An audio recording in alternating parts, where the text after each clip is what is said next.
In this week's Torah portion, we read of the story of the brothers of Joseph throwing him into the pit. And the Torah tells us the pit was empty, there was no water in the pit. And our rabbis ask in the Talmud, once we're told that the pit is empty, why does it have to say there's no water in it? Empty means empty, there's nothing in it. And our rabbis say that the Torah is implying that there was no water in it, but there were snakes and scorpions in the pit.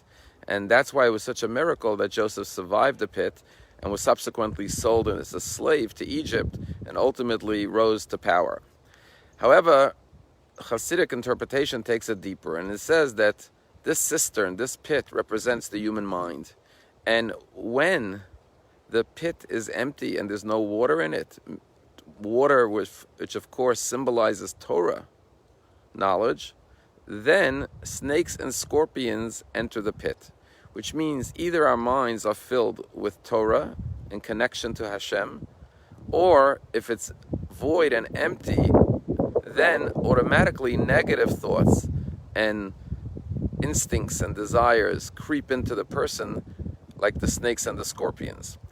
And therefore the brothers of Joseph lacked water, and therefore they were able to do something as horrific as throwing their brother into a pit. However, the question is, how could you say that Joseph's brothers lacked water, Torah knowledge? They were the children of Jacob, surely they learned Torah.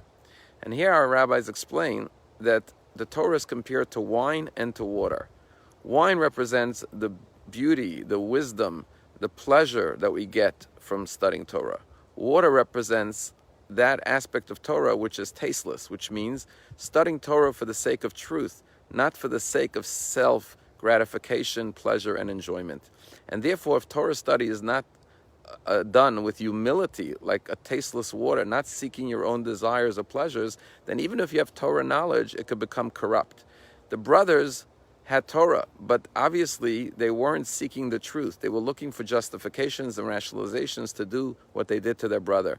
And therefore, even though they had Torah knowledge, since their Torah knowledge was not learned with humility, therefore they came to an incorrect conclusion and rationalization and justification for trying to murder their own brother.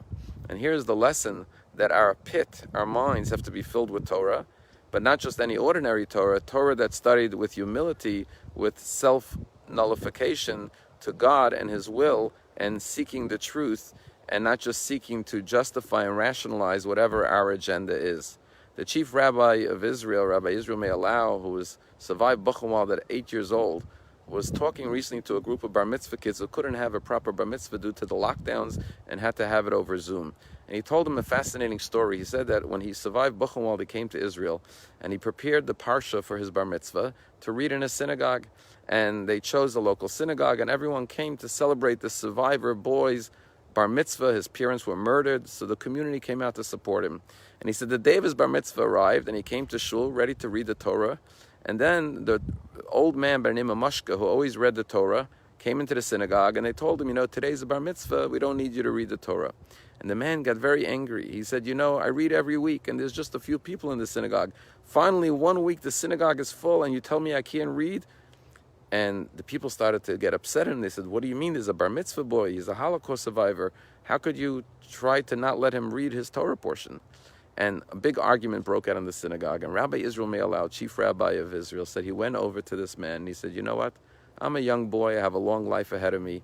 I'll have many opportunities to read Torah and to get recognition and honor for giving speeches and Dvar Torahs and giving readings of the Torah. If this is what you want to do, this gives you great pleasure, go ahead. You could read the Torah. Rabbi Lasau, he figured this man, he was an old broken man. This was his weekly pleasure, to read the Torah and get recognition and thanks for reading Torah. How could I deprive him of it? And he said, I let him read the Torah. And indeed, he said, thank God I've gone on to a long life where I've had so many opportunities to read Torah, to be able to inspire people. And I look back at what I did on my bar mitzvah, and I'm happy, I'm proud that I was able to give this man the opportunity to read in front of a packed synagogue. That's what it means to study Torah with humility, with honor and recognition to others, not, God forbid, to learn it in an egotistical way. And that's what we have to learn from the story of the Joseph and his brothers, that we must study Torah, but we must do it with humility, and then with Hashem's help, we'll be guided to doing the right thing at all times. Have a wonderful day.